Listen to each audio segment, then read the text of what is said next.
Live షోకి తిరిగి స్వాగతం. ఈ అతిథుల పరిచయం శ్రీ ప్రేమేందర్ రెడ్డి గారు, భారతీయ జనతా పార్టీ సీనియర్ నేత. అలాగే శ్రీ అనిల్ గారు, శాసనసభ మాజీ విప్, కాంగ్రెస్ పార్టీ సీనియర్ నేత. శ్రీ తెలకపల్లి రవి గారు, ప్రముఖ విశ్లేషకులు, ప్రముఖ సంపాదకులు. శ్రీ శ్రీనివాస్ గౌడ్ గారు, టీఆర్ఎస్ మహబూబ్నగర్ ఎమ్మెల్యే, అలాగే తెలంగాణ గెజిటెడ్ అధికారుల సంఘం గౌరవ చైర్మన్. ఇక సంచలనాత్మకంగా ఎర్రబెల్లి దయాకర్ రావు గారు, మరో ఎమ్మెల్యే ప్రకాష్ గౌడ్తో కలిసి టీఆర్ఎస్లో చేరటం సహజంగానే మొత్తం రాష్ట్ర రాజకీయాలను కుదిపివేసే సన్నివేశం. అయితే గతంలో కూడా ఇలాంటి సందర్భాలు జరిగాయి అనేటువంటి విషయాన్ని కూడా ముందుగా ప్రేక్షకుల దృష్టికి తీసుకొస్తున్నాం. గతంలో జనతా పార్టీ తరఫున ఎన్నికైనటువంటి అయ్యప్పరెడ్డి గారు జనతా పార్టీ చీలిక తర్వాత గౌతులచ్చన్న గారు లోక్దళ్కి వెళ్ళిపోయిన తర్వాత ఆయన అపోజిషన్ లీడర్ అయ్యారు.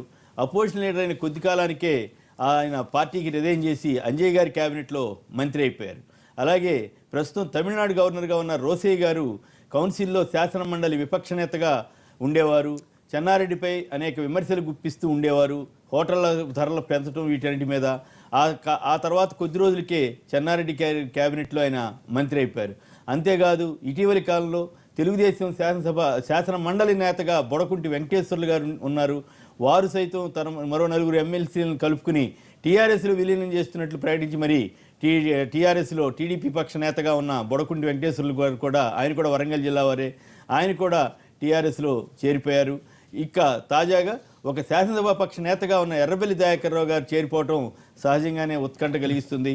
ఆయన రేవంత్ రెడ్డి గారిని కానీ ఇతరత్ర ఓటుకు నోటు కేసు తర్వాత ప్రాధాన్యం ఇచ్చారని, చంద్రబాబుని అలాగే లోకేష్ని రేవంత్ బ్లాక్మెయిల్ చేస్తున్నారంటూ కూడా వ్యాఖ్యానించినట్లుగా కొన్ని పత్రికల్లో వార్తలు వచ్చాయి. అయితే ఆయన తెలుగుదేశాన్ని వదిలిపెడుతున్నందుకు బాధపడుతున్నట్లు మాత్రం చెబుతున్నారు. మరి ఈ పరిణామాలపై ముందుగా మరి తెలుగుదేశంకి ఇక తెలంగాణలో గడ్డు కరిస్తేనా? దయాకర్ రావు గారు మరి దాదాపు సంవత్సరం క్రితమే చేరాలని అనుకుని కూడా ఆగిపోయారు. మరి ఇప్పుడు ఎందుకు చేరారు? అప్పుడు డైరెక్ట్గా కేసీఆర్ ఇంట్లోకి కారు వేసుకెళ్ళిన దయాకర్ రావు గారు ఈసారి హరీష్ రావు గారితో కలిసి వెళ్లాల్సిన నేపథ్యం ఏర్పడింది. దీనిపై ముందుగా రవి గారు మాట్లాడతారు.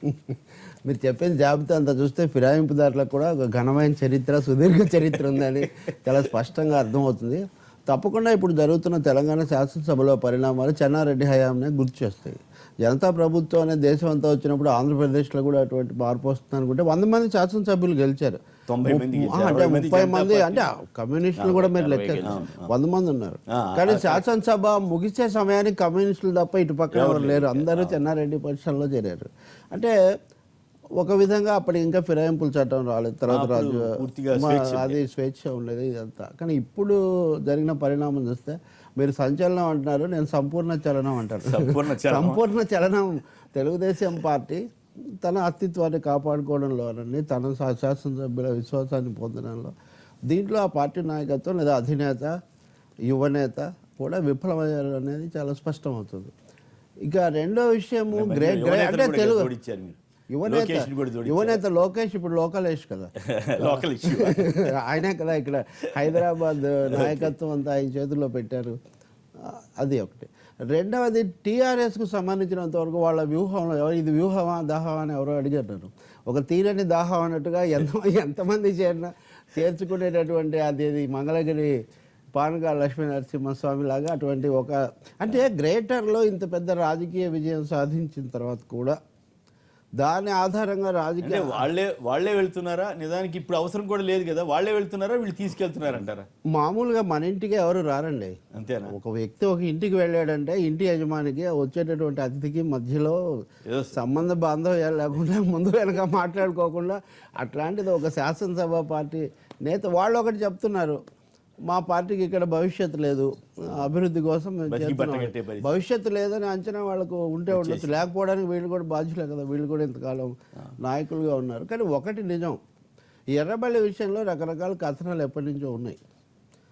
ఇప్పుడు దాదాపు టీఆర్ఎస్ ప్రభుత్వంలో కీలక స్థానాల్లో ఉన్న వాళ్ళ దగ్గర నుంచి కూడా అలాంటి కథనాలు నేను చాలా విన్నాను. శాసనసభ్యులు వీళ్ళందరూ కూడా ఆయన ఎప్పుడు కూడా ఒక విధమైన డోలాయమాన స్థితిలోనే ఉన్నారు.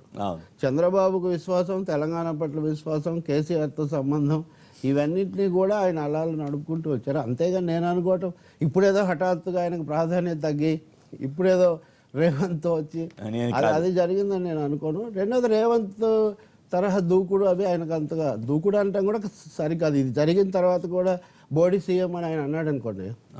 ఇప్పుడు నేను అనేది కేసీఆర్ని చెట్టు పెట్టి కట్టేయాలని, కట్టేసి కొట్టాలని ఇప్పుడు ఈ మాట్లాడుతున్నప్పుడు ఇక్కడ ఆయన చేసిన ఆరోపణ ఉంది కదా, రేవంత్ కేసు వల్ల చంద్రబాబు నాయుడు రాజీ పడ్డాడు అనేది ఆరోపణ. రేవంతే అందరికంటే ఎక్కువగా మాట్లాడుతూ ఉంటారు. ఇదొక చాలా విచిత్రమైన రాజకీయాల్లో ఒక వ్యక్తి తన అనానుకూల రేవంత్ ఇప్పుడు జైలుకి వెళ్ళి వచ్చేసాడు, ఇంక చేయగలిగింది ఏం లేదు ఇప్పుడు.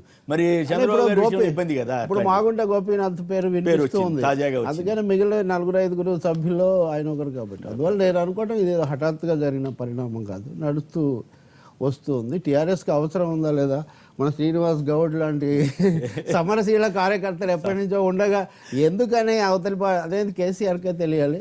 ఇంకోటి మనలాంటి వాళ్ళు ఒకటి అనుకున్నాం, నేను అనుకున్నా కనీసం గ్రేటర్ విజయం తర్వాత మళ్ళీ గతంలో లాగా ఉప ఎన్నికల పర్వం ఒకటి నడిపించి తెలంగాణ అని అనుకునే ఒక అవకాశం ఉండేది. కానీ ఆ మాత్రం కూడా ప్రయాస అనవసరం అనే ఆలోచనలో కేసీఆర్ ఉన్నట్టు భావిస్తున్నాను నేను. ఇప్పుడు ఫిరాయింపుల నిరోధ చట్టం ప్రకారం ముఖ్యంగా 2003లో చేసిన 91వ సవరణ ప్రకారం ఇంకా అవసరం లేదు, 3వ వంతు సభ్యులు అయిపోయారు కాబట్టి మిగిలిన వాళ్ళలో కృష్ణయ్య ఎలాగో ఆయన అంటే టీడీపీ కాదంటున్నాడు, ఆయన పార్టీ కానీ టీడీపీ కాదని నిన్న ఎక్కడో అంటే ఆయన అంటానికి ఒక ఇది ఉంది కదా, తెలుగుదేశం ఇప్పుడు బీసీ నాయకుడుగా ఆయన తీసుకొచ్చారు, ముఖ్యమంత్రి పదవి అన్నారు, రాని ముఖ్యమంత్రి పదవి చూపించారు. అయిన తర్వాత ఆయన శాసనసభ పక్ష నాయకుడిని కూడా చేయలేదు, ముఖ్యమంత్రి అంటే శాసనసభ పక్ష నాయకుడు కదా. మొన్న చంద్రబాబు నాయుడు గారు మాట్లాడుతూ కృష్ణయ్య నిలబడితే తక్కువ ఓట్లు వచ్చాయని చెప్పి ఆయనే వ్యాఖ్యానం చేశారు. ఇవన్నీ అంటే తక్కువ ఓట్లు వచ్చాయని ఎందుకు మీరు పెట్టుకున్నారు?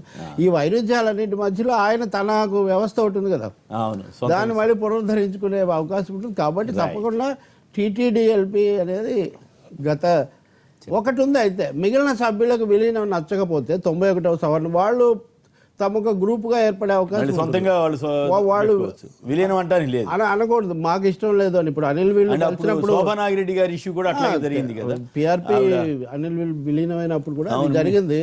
అందువల్ల ఈ సభ్యులు ఒకటి పెట్టుకుంటే ప్రజారాజ్యంలో ఇప్పుడు మీరిద్దరు విలీనం అయ్యారా? ఇప్పుడు కాంగ్రెస్ లో అట్లా ఏం అవ్వలేదు, మీరు ప్రజారాజ్యం కింద పార్టీ కింద అయితే విలీనం అయ్యారు, మీరంతా విలీనం అయిపోయారు.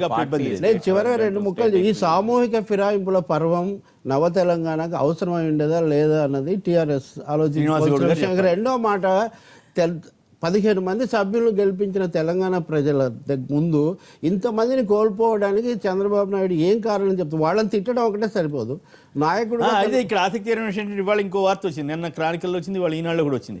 అక్కడ వైఎస్ఆర్ కాంగ్రెస్ ఎమ్మెల్యేలు కృష్ణా, గుంటూరు, ప్రకాశం జిల్లా నుంచి కొంతమందిని చేర్చుకుంటున్నారు వారు కూడా. అప్పుడు అది సమానం. ఇప్పుడు మీరు చెప్పారు కదా పెద్ద చరిత్ర, తెలుగుదేశాన్ని కూడా ఏం విమర్శిస్తారు? ఒకవేళ మీరు చూపిస్తే 4 వేళ్ళు మిమ్మల్ని చూపిస్తాయి. 14 మంది ఎమ్మెల్యే మీరు జిల్లా పరిషత్తుల దగ్గర నుంచి, మండల పరిషత్తుల దగ్గర నుంచి మీరు ఫిరాయింపులను ప్రోత్సహిస్తారు, నెల్లూరు లేకపోతే ప్రతి చోట కూడా. కాబట్టి తెలుగుదేశానికి పెద్ద నైతికమైన బలం ఏం లేదు, కానీ కనీస బలం నిలబెట్టుకోలేని స్థితికి ఎందుకు వచ్చింది? ఒక సభ్యుడు గెలిచాడు డివిజన్, ఆయన కూడా బహుశా ఈ రోజు అయ్యేసరికి ఉంటాడో లేదో తెలియదు. శ్రీనివాస్ గౌడ్ గారు మాట్లాడడానికి ముందుగా రమేష్ గారు హైదరాబాద్ నుంచి ఒక లైన్ లో ఉన్నారు. రమేష్ గారు నమస్కారం, మాట్లాడండి. నమస్కారం అండి. నమస్కారం, మాట్లాడండి. ఇది ముఖ్యంగా తెలుగుదేశం పార్టీ మూల సిద్ధాంతం అంటే బడుగు బలైన వర్గాల పార్టీ. ఓకే, మనం తెలుగుదేశం పార్టీలో ఈ మధ్య ఏంటంటే వ్యక్తుల మీద ఆధారపడిగా నిర్ణయాలు తీసుకుంటా ఉన్నారు. తెలుగుదేశం పార్టీ గత ఎన్నికల్లో చంద్రబాబు నాయుడు గారు బీసీ ముఖ్యమంత్రి చేస్తా అని చెప్పారు ఆర్ కృష్ణయ్య గారిని. ఓకే, కంప్లీట్ చేయండి తొందరగా. ఆర్ కృష్ణయ్య ముఖ్యం చేస్తా అన్నటువంటి చంద్రబాబు నాయుడు గారు మళ్ళీ ఎన్నికల తర్వాత ఎర్రబెల్లి దయాకర్ రావు గారు బెదిరిస్తే మరి దానికి తలలోకి ఆయన ఫ్లోర్ లీడర్ చేయడం జరిగింది. సో ఇప్పుడు ఈయన పోయాడు, ఆయన నేను కాదు పోమని ఆయన పోయాడు, ఆయన మోసం చేశాడు పార్టీకి. దీంతో ఏమైంది, ఇప్పుడు తెలుగుదేశం పార్టీ ఆలోచించాల్సిన అవసరం ఉంది. వ్యక్తులకు భయపడకుండా ముఖ్యంగా తెలుగుదేశం పార్టీని బడుగు బలైన వర్గాల పార్టీగా తీర్చిదిద్దాల్సిన అవసరం ఉంది. మరి ఈ రోజు రేవంత్ రెడ్డి గారు కూడా మళ్ళీ నేనే ముఖ్యమంత్రిని అయితే అన్నట్టుగా ఆయన వ్యవహరిస్తా ఉన్నాడు. ఇప్పటికైనా తెలుగుదేశం పార్టీ రేవంత్ రెడ్డి మాటలకు తలొగ్గకుండా, ఆయన మాటలు నమ్మకుండా మళ్ళీ మీరు కొత్త కష్టాల్లో ఉంటే తెలంగాణ టీడీపీ వాళ్ళు మళ్ళీ కొత్త లొల్లి పెడుతున్నారు. రమేష్ గారు, మీరు పెద్ద కష్టాలు తెలంగాణ టీడీపీ అధికార ప్రతినిధి దుర్గా ప్రసాద్ గారు లైన్లో ఉన్నారు. దుర్గా ప్రసాద్ గారు నమస్కారం, మాట్లాడండి. నమస్కారం శ్రీనివాసరావు గారు. చెప్పండి, మీ పరిస్థితి ఏంటి? ఏముంటుంది సార్, రాజకీయ పార్టీలు ప్రజాస్వామ్యంలో పోతాయా సార్? సాధ్యమైంది అది? టీఆర్ఎస్ పార్టీ అట్లా అనుకుంటే మనం చేసేది ఏం లేదు. ఏమన్నా కలిగి ఉన్నంత కాలం కాదు మీరు చరిత్ర అడిగితే నేను చాలా చరిత్ర చెప్పాల్సి వస్తుంది. చరిత్ర నాకు చాలా విషయాలు తెలుసు. చాలా పార్టీలు అట్లా దెబ్బతిన పార్టీలు చాలా ఉన్నాయి. అందుకని మీరు చరిత్రలో అవుతుందంటే అయితే అవ్వచ్చు, అవ్వకపోతే అవ్వకపోవచ్చు. నేనే చెప్తున్నా కదా, కాంగ్రెస్ పార్టీ రాజీవ్ గాంధీ పీరియడ్ లో 445 సీట్లు పార్లమెంట్ లో వచ్చినటువంటి కాంగ్రెస్ పార్టీ ఈ రోజు 44 సీట్లు ప్రతిపక్ష హోదా కూడా లేదు. అట్లని కాంగ్రెస్ పార్టీ పోద్దా? ఒకప్పుడు ఈ రాష్ట్రంలో కొన్ని పార్టీలు అట్లా వచ్చింది కాబట్టి ప్రజల మూడు రాజకీయాలు ఏ విధంగా ఉంటాయని చెప్పలేదు. ఇప్పుడు ఇది తాత్కాలికమైనటువంటిది. ముఖ్యంగా ప్రభుత్వం కూడా ఈ రోజు ఆలోచించుకోవాలా. వాళ్ళకి అవసరం లేనటువంటి పనులు చేస్తుంది. పోనీ ఇంకోటి, మా వాళ్ళు వాళ్ళ పార్టీ ఎర్రబెల్లిగా నిన్న స్టేట్మెంట్ ఇచ్చేది ఏంది, నేను పార్టీని బతికించలేకపోయినా. ఎవరండి ఈయనెవరు పార్టీని బతికించేది? పార్టీ ప్రజల నుంచి వచ్చింది, ప్రజల పార్టీ ఇది, ప్రజలతోటే బతుకుతుంది. ఈ ఏకనాయకత్వం, ఈ నాయకత్వం నేనుంటేనే ఇది, నేనే అనే అహం ఎప్పుడైతే ఈ లీడర్లకు వచ్చిందో తెలుగుదేశం పార్టీ అక్కడే ఇదైపోయిందండి. మీకు కూడా అంతర్గతంగా చాలా తెలుసు. నేను ఈ మాట్లాడిన మాటలో చాలా అర్థం ఉంది శ్రీనివాసరావు. పార్టీ నేనే పార్టీ అని అనుకునే వాళ్ళు ఎవరైనా సరే ఈ రాజకీయాల్లో దెబ్బతినాల్సింది. దుర్గాప్రసాద్ గారు మీరు అన్నది వాస్తవమే. ఎందుకంటే తెలుగుదేశం పార్టీకి భవనాలు, కార్యకర్తలు వీళ్ళంతా కూడా ఉన్నారు. కానీ అసలు విధానం ఉందా? అలాగే మీరు చేస్తున్న హెచ్చరిక వెళ్ళిపోయిన వాళ్ళకా ఉన్న వాళ్ళకా? అది ఎవరికండి మీరు చేస్తున్న హెచ్చరిక? ప్రజలు లేదా మీరు పేరు చెప్పకుండా అంటే వెళ్ళిన వాళ్ళని విమర్శించడానికి అది కాదు. మీరు అంత ఆలోచించారు. ఆరోపణ చేస్తున్నాడు ఆయన దయాకర్ రావు గారు. ఓటుకు నోటు కేసు తర్వాత చంద్రబాబుని, లోకేష్ ని రేవంత్ రెడ్డి గారు బ్లాక్ మెయిల్ చేస్తున్నారు అంటున్నారు. నిజమేనా? చాలా తప్పుడు మాట అండి ఇది. మీకు తెలుసు ఉండే వ్యక్తిని ఇట్లాంటి విషయాలు తన స్వార్థం కోసం ఇవాళ బయటకు వచ్చి చంద్రబాబు నాయుడు గారు అంటే నాకు ప్రేమ ఉంది, తెలుగుదేశం అంటే నేను అంటే ఇవాళ మీరు ఎందుకు తిట్టారని విలేకరులు ఒక ప్రశ్న అడిగితే తెలుగుదేశం మాట్లాడడం, మేమంతా అధికార ప్రతినిధులుగా ఉన్నాం, మాకు స్క్రిప్ట్ వస్తుంది, మాకు సబ్జెక్ట్ వస్తుంది. ఎప్పుడు కూడా తెలుగుదేశం పార్టీ అవతల పార్టీ లీడర్లను పర్సనల్ గా టార్గెట్ చేయమని చెప్పలా, మీద మాట్లాడమన్నారు. ఈ పాయింట్ కరెక్ట్ కాదు. మీ ప్రెస్ నోట్ చూస్తే అంత టార్గెటింగ్ వ్యవహారంగానే కనపడుతుంది కదా దుర్గాప్రసాద్ గారు. వ్యక్తులుగా టార్గెట్ చేయట్లేదు. మేము వస్తున్నాం మీడియా కదా టార్గెట్ చేసేది రాజకీయాల్లో. వ్యక్తులుగా మాకు చేయాల్సిన అవసరం లేదు. కానీ ఇప్పుడు చెప్పినటువంటి దయాకరావు వ్యక్తులుగా టార్గెట్ చేశారు. ఇక్కడ బాగానే ఉంది. మరి ఇప్పుడు అక్కడ వైఎస్ఆర్ కాంగ్రెస్ ఎమ్మెల్యేలు తీసుకుంటున్నారంట, మీరు మంచిదేనంటారా వద్దంటారా? చూడండి, ఎక్కడైనా సరే ప్రజాస్వామ్యంలో వాళ్ళు గెలిచిన వాళ్ళు ఆ పార్టీకి నిబద్ధత అయి ఉండాలా, రాజీనామాలు చేసి రావాలా ఖచ్చితంగా. రాజీనామా చేయకపోయినా తీసుకోవచ్చా తీసుకోకూడదా? మరి చంద్రబాబు గారికో లేకపోతే మీ నాయకులకి మీరే సలహా ఇస్తారు ఏపీ నాయకులకి? నేను ఇప్పుడు కాదండి, మొదట్లో కూడా ఎప్పుడైనా డిస్కషన్స్ వచ్చినప్పుడు చెప్పిన ఏరే పార్టీ నుంచి మనం తీసుకోవాల్సినటువంటి అవసరం లేదు. Okay, right. ఇక శ్రీనివాస్ గౌడ్ గారు మాట్లాడడానికి మీరు అనుమతిస్తే గుత్తా సుఖేంద్ర రెడ్డి గారు లైన్లోకి వచ్చారు. వారితో కూడా ఒక నిమిషం మాట్లాడిన తర్వాత మీరు మాట్లాడారు. సుఖేంద్ర రెడ్డి గారు నమస్కారం అండి, చెప్పండి. నమస్కారం. అక్కడ ఉన్న మిత్రులందరూ కూడా నమస్కారం. నమస్కారం, మాట్లాడండి. ఇప్పుడు నిన్న మన దయాకర్ రావు గారు మాట్లాడేటువంటి సందర్భంలో 33% కనుక ఫిరాయింపులు జరిగితే పార్టీలో చెల్తుందని, ఇది 2003లో చట్టం ప్రకారం ఇది చెల్లదు. ఇప్పుడు పార్టీ ఫిరాయింపులు 1/3 అనేటువంటిది తీసేసినారు, లేదు చట్టంలో. ఎవరు పోయినా సరే పార్టీ ఫిరాయింపు కిందకే వస్తారు. 33 మంది పోయినా 99% పోయినా కూడా అది పార్టీ ఫిరాయింపుగానే ఉంటుంది. కాదు, అందుకే తెలివిగా పార్టీ ఫిరాయింపు అంటలేదు కదా సుఖేంద్ర రెడ్డి గారు, విలీనం అంటున్నారు కదా. 2/3 మర్జర్ అయితే ఒక శాసనసభ పక్షమో లేకపోతే శాసన మండలి పక్షమో ఫిరాయిస్తే చెల్లదది. సుఖేందర్ రెడ్డి గారికి సుఖేందర్ రెడ్డి గారు మీరు చేసిన మీరు కూడా ఉన్నట్టున్నారు. అప్పుడు 91వ రాజ్యాంగ సవరణ ప్రకారం 3/2 మంది చేయొచ్చు శాసనసభ. అవన్నీ ఆమోదించలేదు కౌన్సిల్ లో మొత్తం 5 గతంలో అవి రాజీనామాలు ఆమోదించలేదు కాబట్టి అవన్నీ అలాగే ఉన్నాయి. ఇంతకుముందు చంద్రశేఖర్ ఫిరాయించినప్పుడు కూడా ఇలాగే జరిగింది, దశల వారీగా చేయటం. ఒక సంఖ్య చంద్రబాబు నాయుడు కూడా అక్కడ దాకా ఎందుకు 95లో మారినప్పుడు కూడా దశల వారీగా చేశారు. రామారావు గారికి ఎలాంటి అనుభవం ఎదురైందో ఇప్పుడు అలాంటి అనుభవమే ఒక రకంగా పూర్తిగా కాకపోయినా కొంత ఆ మేరకు అదే టెక్నిక్ ఉపయోగిస్తున్నట్టున్నారు ఇప్పుడు కూడా వీళ్ళు. ఒక విషయం కొమ్మినేని గారు, ఓకే, నేను మన రవి గారికి చెప్పదలుచుకున్నాను. ఆర్థిక ఇప్పుడు 1/3 మెజార్టీని కూడా మళ్ళీ సవరణ చేశారండి. నేను పార్లమెంట్ లో నేను 2014 అవును కరెక్టే. ఫిరాయింపుకి మీరు కొంచెం చిన్న డిఫరెన్స్ మీరు చూడాలి. ఫిరాయింపు అయితే మీరు చెప్పింది రైట్, విలీనం అయితే ఇంక దానికి పాయింట్ అది విలీనం అవుతుంది. కొమ్మినేని గారు నాది మొత్తం పూర్తి చేయనియండి. చెప్పండి. ఫిరాయింపు విలీనం అనేటువంటిది పార్టీ ప్లస్ శాసనసభ పక్షం రెండు చేస్తేనే ఫిరాయింపు కింద వస్తుంది. అవును, కానీ ఒక శాసన మండలిలో ఉన్నటువంటి పక్షము శాసనసభలో ఉన్నటువంటి పక్షము చేస్తే చెల్లదు. తర్వాత దాంట్లో కొంత భాగమే విలీనం చేస్తే చెల్లదు.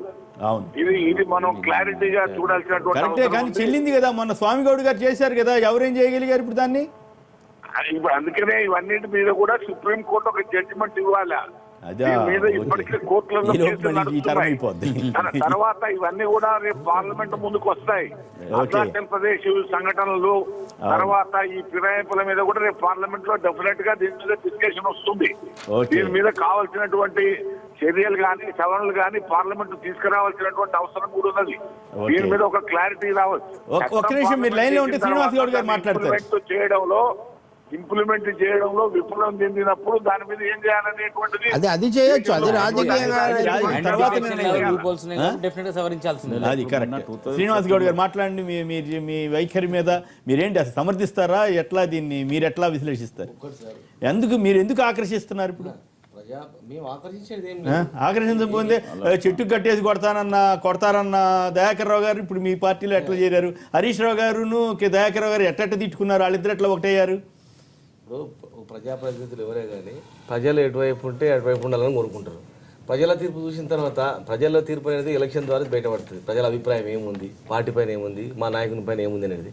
ఇంత బ్రహ్మాండంగా వాళ్ళు బ్రహ్మరథం పట్టిన తర్వాత వరంగల్ ఉప ఎన్నికలు కావచ్చు, జిహెచ్ఎంసీలు కావచ్చు, ప్రజల అభిప్రాయము ప్రజల యొక్క నమ్మకము ఈ పార్టీ పైన ఇంత ఉన్నప్పుడు మనం ఒంటరిగా మాట్లాడి ఇబ్బంది పెట్టడం ఎందుకు? మనం కూడా అభివృద్ధిలో భాగస్వామ్యమని వాళ్ళు వచ్చినప్పుడు మా పార్టీ కూడా పెద్ద మనసుతో తీసుకోవడం జరిగింది. వీళ్ళందరూ కూడా వేరే పార్టీ ఫిరాయింపు చేసినట్లు కాదు. ఇప్పుడు గుత్తా సికందర్ రెడ్డి గారు కూడా టీడీపీ నుంచి కాంగ్రెస్ కి వచ్చినతనే, చంద్రబాబు నాయుడు కూడా కాంగ్రెస్ నుంచి టీడీపీ పార్టీకి వచ్చినతనే. అవన్నీ కూడా ఆ రోజు అక్కడ కూడా అనిల్ గారు కూడా ఏదో ఒకటి అర్థం ఏదో ఉండొచ్చు. ఉన్నది ఇద్దరు ఏదన్నా కూడా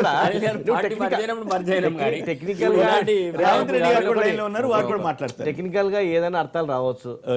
మొత్తం మీద ఒక పార్టీ నుంచి ఇంకో పార్టీలో ఆ పార్టీ భవిష్యత్తును చూసుకొని లేకపోతే వాళ్ళ భవిష్యత్తు చూసుకొని చేరినటువంటి పరిస్థితి.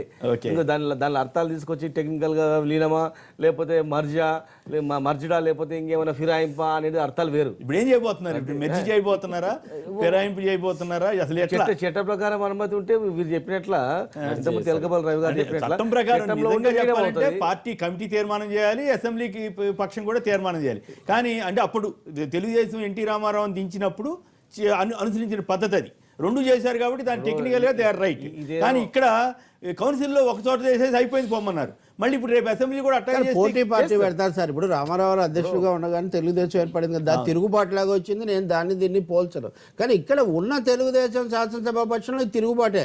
అప్పుడు అధికారంలో ఉన్నారు, ప్రతిపక్షంలో ఉన్నారు, తేడా తప్ప శాసనసభ పక్షం ఇప్పుడు రామారావు మీరు అనుమతిస్తే రేవంత్ రెడ్డి గారు ఒక్కటి సార్, ఇది ఒక ఓన్లీ తెలంగాణలో జరుగుతుంది. ఓ కేసీఆర్ చేస్తున్నారు, అక్కడ వైఎస్ఆర్ కాంగ్రెస్ తెలుగుదేశం పార్టీ చేస్తా ఉంది. దేశంలో ఉన్నటువంటి ఈ పార్టీలు చేసినాయి, కాంగ్రెస్ పార్టీ చేసింది, బీజేపీ పార్టీ చేసింది, రాష్ట్రం దేశంలో పార్టీలు వాళ్ళు ప్రతి ఒక్క రాజకీయ నాయకుడు కూడా వాళ్ళ స్వార్థం చేసినటువంటి పరిస్థితి. నీతివంతమైన పాలన ఇస్తాం మేము ఆదర్శంగా అంటే నీతివంతమైన పాలన. మీరు ఇప్పుడు ఎవరైనా తప్పు శ్రీనివాస్ అన్న అట్లా కాదు. ఎవరైనా తప్పు చేస్తే అసలు మీరు తప్పు అనిల్ గారు మీరు ఒక్కడే చెప్పాలి. మీరు ఒక్కడే చెప్పాలి అసలు మీరు మాట్లాడడానికి. ఒక్కటి శ్రీనివాస్ గారు ఒక్కడే మందిని చీట్ చేయడమా మోడల్? మందిని ఇతర పార్టీలు మోసం చేయడమా మోడల్? ఆకర్షించడం. మీరు ప్రజారాజ్యం నుంచి మీరు పోయి ఒక విప్ ఇవ్వగానే ప్రజారాజ్యం నుంచి పోయి కాంగ్రెస్ ఎట్లా విలీనమైంది? మీరు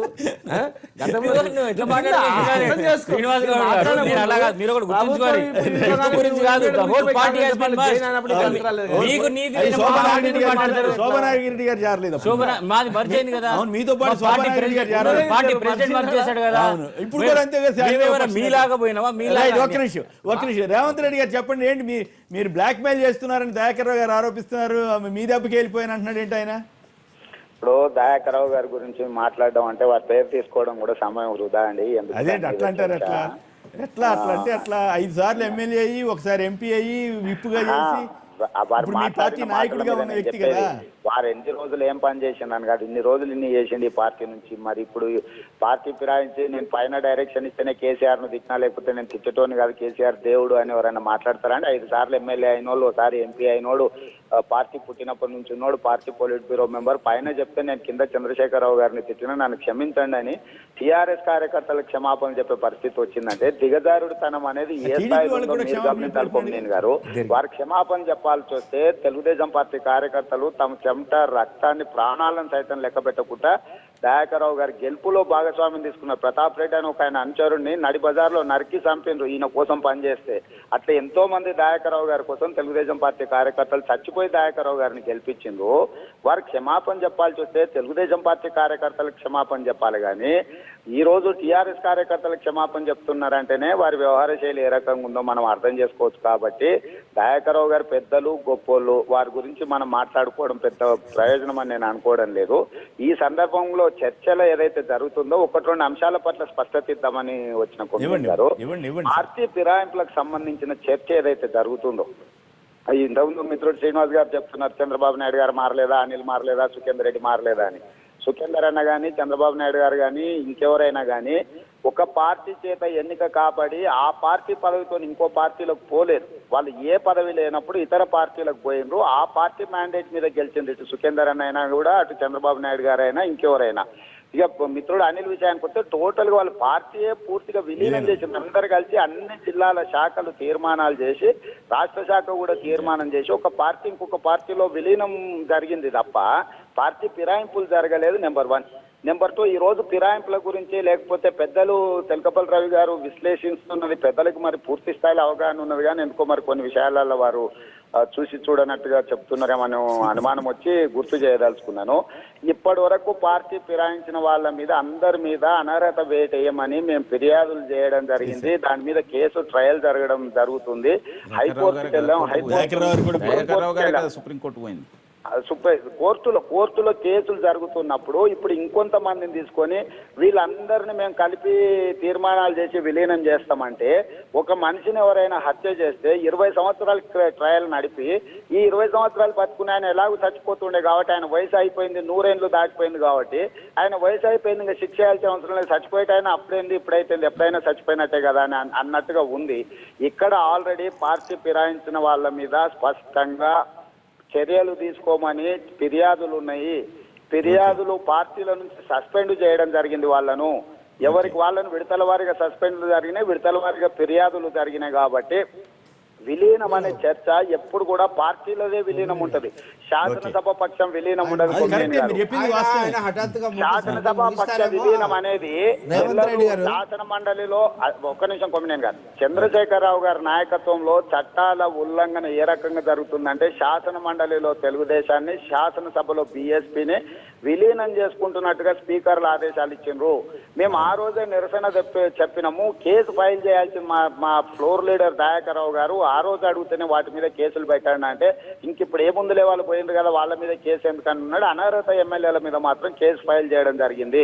ఈ రోజు ప్రశ్నించనంత వరకు ఏ ఉల్లంఘనలైనా కొంతకాలం చెల్లుబాటు అవ్వచ్చేమో కొమ్మినేని గారు.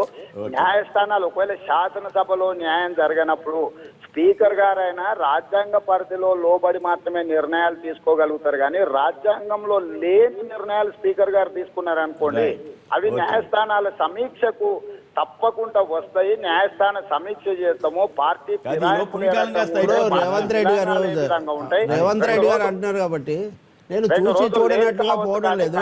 రేవంత్ రెడ్డి గారు ఒక మాట, రేవంత్ రెడ్డి గారు తెలుగుదేశాన్ని కానీ టీఆర్ఎస్ని కానీ చూసి చూడనట్టు పోయే ప్రసక్తి ఏం లేదు. నేను 2 వ్యాఖ్యలు చేశాను. గ్రేటర్ లాంటి ఘన విజయం జరిగిన తర్వాత కూడా ఈ సామూహిక ఫిరాయింపుల పర్వాన్ని ఎందుకు కొనసాగించిన అవసరం అని కేసీఆర్ లేదు ఒక్క మాట అండి. ఫిరాయింపుల చట్టం అన్నది నేను అన్నది అందులో ఉన్న లూప్ హోల్స్ గురించి, లొసుగుల గురించి చెప్పాను. లొసుగు కింద బయటపడవచ్చు అని నేను చెప్తున్నాను తప్ప తెలుగుదేశం సంగతి ఏంటని మీరు అసలు దానికి సమాధానం చెప్పలేదు. మిగతాన్ని చెప్పారు, ఓకే చట్టంలో ఏం జరుగుతుందో తర్వాత పరిణామ క్రమంలో చూద్దాం. కానీ మీరు బ్లాక్ మెయిల్ చేస్తున్నారు చంద్రబాబు గారు, నిన్ను లోకేష్ అని చెప్పి ఆయన పేరు మన ఎర్రబెల్లి గారు ఆరోపిస్తున్నారు. దానికి మీరు పై వాళ్ళ మాగంటి గోపీనాథ్ గారిని కూడా ఈ కేసులో అరెస్ట్ చేస్తారని ఈ వార్త వచ్చింది. ఎంతవరకు వాస్తవం? ఒక్క ముక్క జోడిస్తాను కొమ్మినేని దానికి. రేవంత్ రెడ్డి గారు ప్రభుత్వం అనుకుంటే ఎవరినైనా అరెస్ట్ చేయొచ్చు. ప్రభుత్వము ఇప్పుడు చేతిలో ఉంది కాబట్టి వారు ఆ అధికారాన్ని ఏ రకంగా ఉపయోగించదలుచుకున్నారో అది వాళ్ళ ఇష్టము, మేమేం కాదంటలేము. మాగంటి గోపిని చేయొచ్చు, దయాకర్రావు గారిని కూడా అరెస్ట్ చేస్తామని బెదిరించి చేర్చుకొని ఉండొచ్చు, ఏమైనా జరుగుండొచ్చు. ఇవి ఇప్పుడు చర్చలు ఆ స్థాయిలో శాసనసభ పక్ష నాయకుడు తెలుగుదేశం పార్టీలో తెలుగుదేశాన్ని గెలిపించుకోవాల్సిన నాయకుడికేమో ఏ సంబంధాలు ఉండవా? ఒకవేళ ఏదన్నా తప్పు జరిగితే మిగతా శాసనసభలో సంబంధాలు ఉన్నాయా? నేను చర్చ కోసం నేను మిమ్మల్ని అడుగుతున్న కొమ్మినేని గారు చెప్పారు. మాకు కొత్త విషయం చెబుతున్నారు, దయాకర్ రావు కూడా కేసుతో సంబంధం ఉందా అనేది. కొమ్మినేని గారు నేను ఒక్కటే మాట్లాడుతున్నా. నేను బ్లాక్ మెయిల్ చేస్తున్నా, వైట్ మెయిల్ చేస్తున్నా అనేది దయాకర్ రావు గారిని పిలవండి, నేను కూడా వస్తాను. మీరు చర్చ పెట్టండి. మీరు చర్చ పెడితే రాష్ట్ర ప్రజలందరికీ కూడా ఒక స్పష్టత వస్తుంది. ఈ రోజు మనం పార్టీ మారదలుచుకుంటే అది మన వ్యక్తిగత ఇష్టం. మన లాభ నష్టాలను లెక్కేసుకొని బేరీజ్ వేసుకొని అది రాజకీయమా ఆర్థికమా ఇంకొకట అనేది లెక్కలేసుకొని పార్టీలు మారుతారు. మీకు ఇంకా ఎక్కువ తెలుసు అంటే ఒక 35 సంవత్సరాలుగా రాజకీయ పార్టీల నాయకులు ఏ రకంగా మాట్లాడతారు, పార్టీలో ఉన్నప్పుడు ఎట్లా మాట్లాడతారు, ఫిరాయించినప్పుడు ఎలా మాట్లాడతారో మీకు మాకంటే ఎక్కువ తెలుసు. కాబట్టి ఒకవేళ దయాకర్ రావు గారు ఏదైనా ఆరోపణ చేయదలుచుకుంటే మీరు వేదిక పెట్టండి, నేను వస్తా, మీరు పిలవండి దయాకర్ రావు గారిని, ఇద్దరం కూర్చుంటాము, తప్పుల మీద విశ్లేషించుకుందాం, చర్చించుకుందాం. ప్రజలకు అందరు కూడా విడమర్చి చెప్పే ప్రయత్నం చేద్దాం. కొమ్మినేని గారు, ఈ సందర్భంగా నేను ఒకటే చెప్పదలుచుకున్నాను, ఎంతమంది 15 మంది కలిసి తీర్మానం చేసినా కూడా విలీనం అనేది చట్టబద్ధం కాదు. రెండవది, మేము అందరి మీద ఫిర్యాదులు ఉన్నాయి, కేసులు పెండింగ్, ట్రయల్ జడ్జిమెంట్ లో పెండింగ్ ఉన్నప్పుడు వీళ్ళందరినీ కలిపి కూర్చోబెట్టి తీర్మానం చేస్తామని వాళ్ళు చేయొచ్చు కాక. కాకపోతే వీటన్నిటిని కూడా న్యాయస్థానం సమీక్షిస్తుంది. న్యాయస్థానం స్పష్టమైన ఆదేశాలను న్యాయస్థానం నుంచి దయచేసి మీకు అభ్యంతరం అయితే లైన్ లో ఉండండి. రేవంత్ గారు మిగతా వాళ్ళు ఇక్కడ మాట్లాడిన తర్వాత మళ్ళీ మాట్లాడుతున్నారు. ప్రేమేందర్ గారు, ఇప్పుడు బహుశా ఇలాంటి పరిణామాలన్నిటికి కూడా సిద్ధమయ్యే ఇవాళ వీళ్ళని తీసుకొని ఉంటారు టీఆర్ఎస్ వాళ్ళు. అయితే ఇక్కడ ఒక ఆశ్చర్యకరమైన విషయం ఏంటంటే టీఆర్ఎస్ పైన దయాకర్ రావు గారు దుమ్మెత్తి పోసినట్టు ఒకరిద్దరు దుమ్మెత్తి పోసి ఉంటారు, అంతకంటే ఎక్కువ మంది పోయి. అదే లెవెల్లో టీఆర్ఎస్ వైపు నుంచి కూడా హరీష్ రావు గారు కావచ్చు, మిగతా వాళ్ళు కావచ్చు, అంతగా దుమ్మెత్తి పోశారు. నేను అనేది ఏంటంటే ప్రజలకు సమాధానం చెప్పాలి. ఇవాళ దేని కారణంగా అభివృద్ధి కోసం కలిసినామంటే నిన్నటి వరకు ఏంటి మరి జిహెచ్ఎంసీ ఎలక్షన్ గురించి తెలియదు, అభివృద్ధి కోసం ఇవాళ అంటే ఇది ప్రజలకు సమాధానం చెప్పుకోవాల్సిన అవసరం ఉంది. కాబట్టి ప్రజలు తప్పక ఆలోచిస్తారు. జరిగే పరిణామాలు ఏది జరిగినా 3 ఏళ్ల వరకే, 2019 వరకే. మధ్యలో బై ఎలక్షన్ వచ్చినా రావచ్చు, ఎందుకంటే సుప్రీంకోర్టు యొక్క 2014లో అమెండ్మెంట్. ఎట్లా ఉంటుంది మీ మిత్రపక్షం కదా ఇప్పుడు తెలంగాణలో ఎట్లా ఉంటుంది టీడీపీ అంటే? మిత్రపక్షం ఇప్పుడు ఎలక్షన్స్ వచ్చినప్పుడు అది ఆలోచన చేస్తాము. కానీ ఒకటే ఏంటంటే మేము గతంలో నుంచి చెప్తున్నాం, ఒక ప్రాంతీయ పార్టీ 2 రాష్ట్రాల్లో ప్రధానమైన పార్టీగా ఉండడం కష్టం. కానీ తెలుగుదేశం పార్టీ ఇక్కడి నుంచి పోవడం అనేది అది జరగని పని. అది ఎమ్మెల్యేలు పోతే ఓ పార్టీలు పోతాయా? కాకపోతే ఏంటంటే కొంత ఎమ్మెల్యేలతో పాటు క్యాడర్ పోతుంది, క్యాడర్తో పాటు కొంత తగ్గొచ్చు. కానీ ఇవాళ ఆంధ్రాలో ఉన్న తీరులో తెలంగాణలో ఉండడం అనేది ఇబ్బందికరం కావచ్చు. అంటే మీరు ప్రధాన పార్టీ అవుతారా, వాళ్ళు ప్రధాన పార్టీ? ఇప్పుడు ఆ చర్చ ఇప్పుడు మీరు టీఆర్ఎస్ తో కలుస్తారా రాజకీయంగా? భారతీయ జనతా పార్టీ ఒక జాతీయ పార్టీ, మేము కాంగ్రెస్ కు వ్యతిరేకంగా ఉన్న యొక్క అనేక పార్టీలను కలుపుకోవడం అనేది భారతీయ జనతా పార్టీ యొక్క మొదటి నుంచి కూడా చేస్తున్నాం. ఆ విధంగా మేము ముందుకెళ్తాం. ఇప్పుడైతే అలాంటి చర్చ లేదు. మేము టీఆర్ఎస్ తో కలుస్తామని ఎక్కడ చెప్పలేదు. టీఆర్ఎస్ కు వ్యతిరేకంగా వైఖరులు ఉన్నాయి కదా, కొందరు టీఆర్ఎస్ లేను, కొందరు టీడీపీ లేను, అట్లా అవి కొన్ని కథనాలు కావచ్చు కానీ వాస్తవాలు అయితే కథనాలు కాదు, ఇంతవరకు BJP అలాంటి- విధానం తెలుసు. చెప్పనీయండి అరే ఇప్పుడు అలాంటి అవి కథనాలు అయి ఉంటాయి. ఇప్పటి వరకు అయితే ఎక్కడ కూడా టీఆర్ఎస్ వైపు నుంచి ఏదో ఒకరిద్దరు మాట్లాడారు కానీ ఇంతవరకు భారతీయ జనతా పార్టీ వైపు నుంచి ఎవరు కూడా మేము టీఆర్ఎస్ తో కలుస్తామని కానీ అంటే కొందరు వెళ్ళిపోయారు టీఆర్ఎస్ పెట్టుకోలేదని కోపంతో వెళ్ళిపోయిన పోయే వాళ్ళు ఎప్పుడు ఉంటారు. అరే ఇది ఒక జాతీయ పార్టీ. ఇప్పుడు రేవంత్ గారు చేసిన వాదంతో మీరు ఎంతవరకు ఏకీవిస్తారు? ఏది బ్లాక్ మెయిల్ అని అదని ఇదని దయాకర్ రావు గారి విషయంలో కానీ వాటిలో కానీ వివరణ ఇచ్చారు కదా. దయాకర్ రావు గారు ఆరోపణ చేస్తున్నారు, ఎంతవరకు నేను అనేది ఒక్కటే.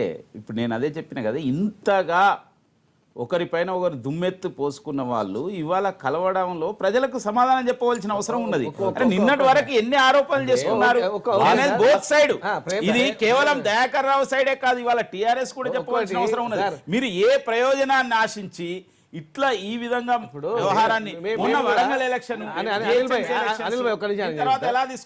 రేవంత్ రెడ్డి గారు ఒకటే, వరంగల్ ఎలక్షన్స్ కన్నా ముందు కూడా శ్రీనివాస యాదవ్ గారు వీళ్ళందరూ రావడం జరిగింది. ప్రజలకు తెలుసు కదా, ప్రజలకు తెలుసు కనుకనే వరంగల్లో తీర్పు ఇచ్చారు. అంతకుముందు వరంగల్ ఎలక్షన్ తర్వాత కూడా కొంతమంది రావడం జరిగింది. ప్రజల ఆమోదం ఉంది మాకు. ప్రజలు కూడా ప్రజల ఆమోదం అనుకుంటే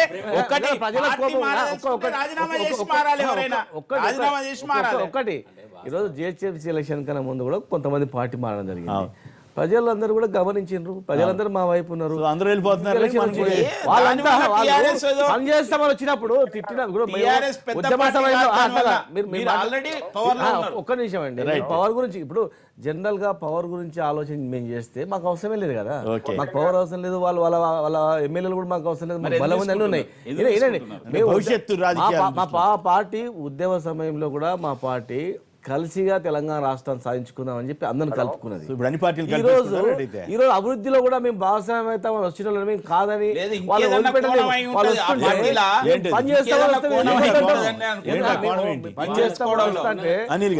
వాస్తవాలకు వస్తామండి. వాళ్ళకున్న 63 సీట్లు బుటాబుటి మెజారిటీ వచ్చింది కాబట్టి అప్పటి నుంచి భయపడ్డాడు కేసీఆర్ గారు. భయపడడానికి కారణం ఏంటంటే ఒక 4 సీట్లు ఆడిపోతే ప్రభుత్వం పడిపోతాయని ఒక భయంతో మొదటి నుంచి కూడా డిఫెన్స్లో ఉండే. అప్పుడు ఇలాంటి ఏది పాచికలు మొదలు పెట్టడం జరిగింది. ఆ రోజు టీడీపీ నుంచి కాంగ్రెస్ నుంచి వెళ్ళడం జరిగింది. అసలు వాస్తవాల కోసం వీళ్ళవి టీడీపీ వీక్ కావడానికి కారణం ఏంటిదండి? ఈరోజు కాంగ్రెస్ పార్టీ తెలంగాణ ఇచ్చింది కాబట్టి ఆ రోజు నాన్ తెలంగాణ అంటే ముఖ్యంగా ఆంధ్రాకి సంబంధించిన వాళ్ళు కొద్దిగా హేట్రెడ్ బిల్డ్ అయింది కాంగ్రెస్ పార్టీ పైన. మా డివిజన్ వల్ల వాళ్ళకి నష్టం జరిగిందని చెప్పేసి కాంగ్రెస్ పార్టీకి ఇక్కడ వాళ్ళు ఓట్లు వేయడం వేయకుండా ఏం చేశారు, టీడీపీకి ఓట్లు వేయడం జరిగింది. టీడీపీ అలయన్స్కి ఓట్లు వేయడం జరిగింది. ఎందుకు ఓట్లేశారు? టీఆర్ఎస్ పైన వ్యతిరేకత వాళ్ళకు ఉంది. డెఫినెట్గా టీఆర్ఎస్ పైన వ్యతిరేక భావం ఉంది, కాంగ్రెస్ పైన వ్యతిరేక భావం ఉంది. మమ్మల్ని మేము కాపాడుకోవాలి ఇది తెలంగాణలో అని చెప్పేసి ఆ రోజు ఈ అలయన్స్కి ఓటు వేయడం జరిగింది. క్రమక్రమంగా ఏం జరిగింది, టీఆర్ఎస్ భయపడుతూ, కేసీఆర్ భయపడుతూ ఒక కాంగ్రెస్ పార్టీ వాళ్ళని అండ్ టీడీపీ పార్టీ వాళ్ళని భయపెట్టి కొందరు ఎమ్మెల్యేలని బీఎస్పీ మొత్తం కంప్లీట్ బీఎస్పీ పార్టీ వాళ్ళని చేర్చుకోవడం జరిగింది. భయపెట్టే పదవులు ఇస్తాం డెఫినెట్ గా భయపెట్టి ఇప్పుడు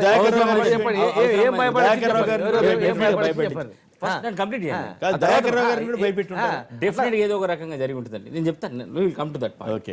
ఆ తర్వాత ఏం జరిగిందంటే టీడీపీ స్వయం కృపారాధం అండి ఇది. నేను ఏమైందంటే సరే ఒక కొన్ని సెక్షన్స్ టీడీపీతో ఉండొచ్చు, డెఫినెట్గా టీడీపీ ఉండాలని చెప్పి కొన్ని సెక్షన్స్ కోరుకున్నాయి.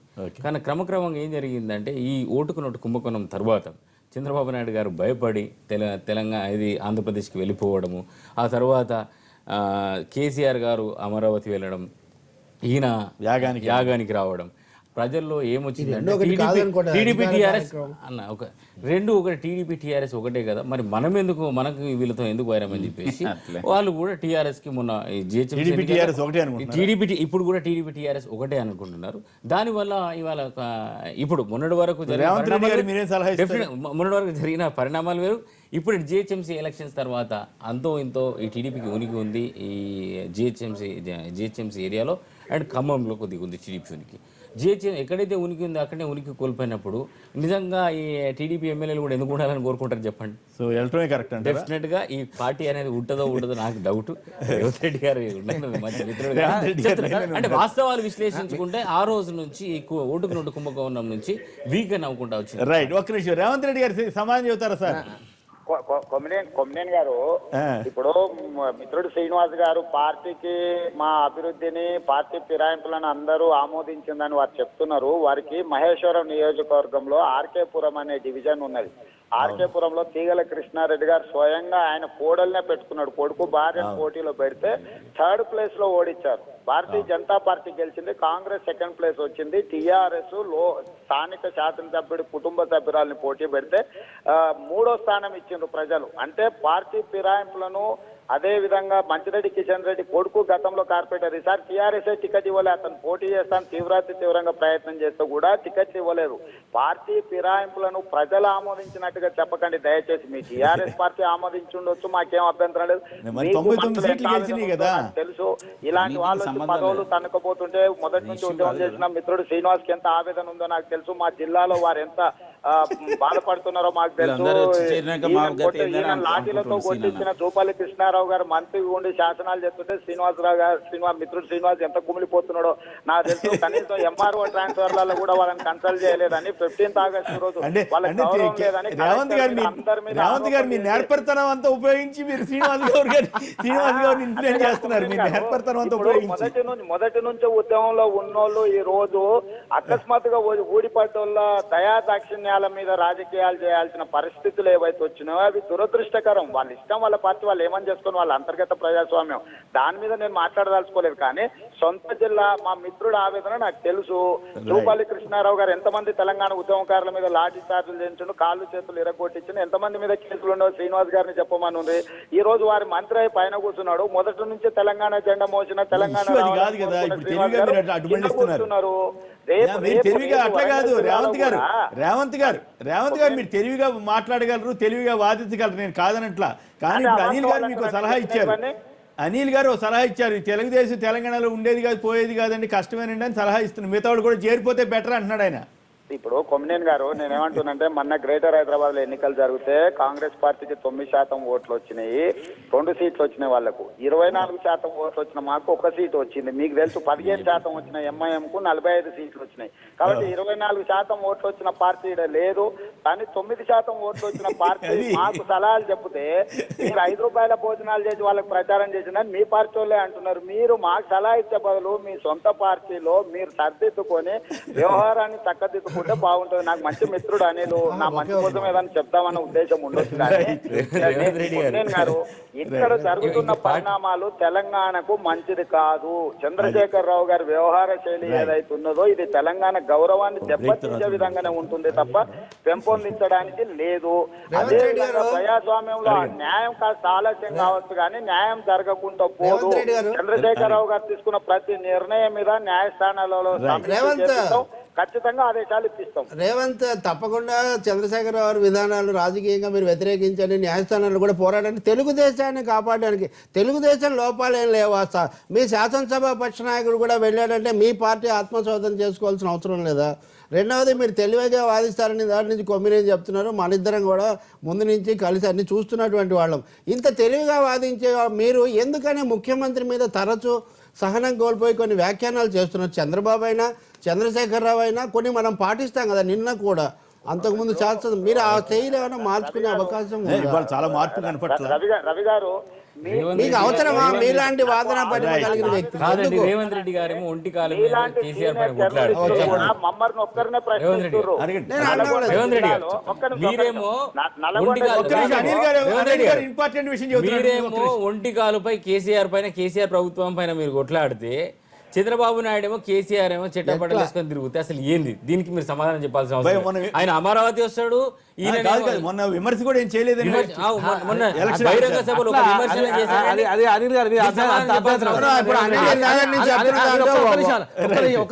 మీరు అనిల్ గారు మాట్లాడే పూర్తి అభ్యంతరం. అమరావతికి ఆహ్వానించడం, యాగం రమ్మని చెప్పడం తప్పు, ఆయన యాగం రావడం తప్పు అనేది, చట్టపట్టలు వేసుకుని తిరగడం అనేది తప్పది. ఇది గౌరవం. ఒక ముఖ్యమంత్రిగా ఒక ముఖ్యమంత్రి అధికారిక కార్యక్రమాల్లో లేదా ప్రైవేట్ కార్యక్రమాల్లో ఆహ్వానిస్తే నువ్వు కొట్టుకొని దూసుకొని